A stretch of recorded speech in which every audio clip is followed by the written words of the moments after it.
நான் வீட்டிலேருந்து வரும்போது நினச்சேன், பேரண்ட்ஸ் கம்பல் பண்ணுறாங்களே, என்ன பண்ணுறது, போகிறோம், சாப்பிட்றோம், தூங்குறோம், இவ்வளோதான் வேலை.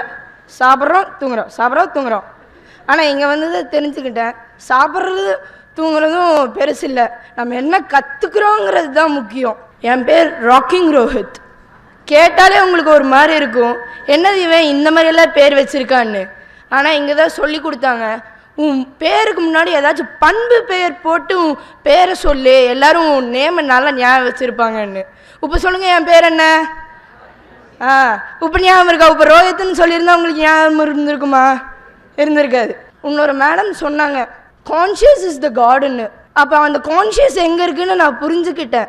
கான்ஷியஸ் நமக்குள்ளே தான் இருக்குது, நம்ம தான் கடவுள், நம்ம நினச்சா எது வேணால் சாதிக்க முடியும், நம்ம தான் டிரான்ஸ்மிட்டர்னு புரிஞ்சுக்கிட்டேன். செல்ஃபோனில் சிக்னல் வேணும்னா ஒரு டவர் இருக்கணும், அந்த டவர் தான் நான் அறிஞ்சிக்கிட்டேன் எனக்குள்ளே. அப்போ தெரிஞ்சது எனக்கு, ஒரு கடவுளாக இருந்துட்டு நான் எவ்வளோ நல்லது பண்ணியிருக்கேன் கெட்டது பண்ணியிருக்கேன்னு. அப்போ தான் தெரிஞ்சது நான் எவ்வளோ ஒரு மோசமான நிலைமையில் இருந்திருக்கேன்னு.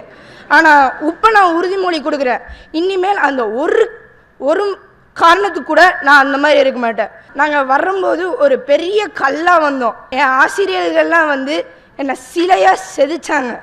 நான் ஒரு அழகான சிற்பமாக இப்போ உங்கள் முன்னாடி நின்றுருக்கேன். சொல்லப்போனால் 20 நாள் தான் என் லைஃபோட டேர்னிங் பாயிண்ட்டே. தலை ஸ்டேயில் சொல்லணுன்னா இது ஜஸ்ட் பிகினிங், அவ்வளோதான்.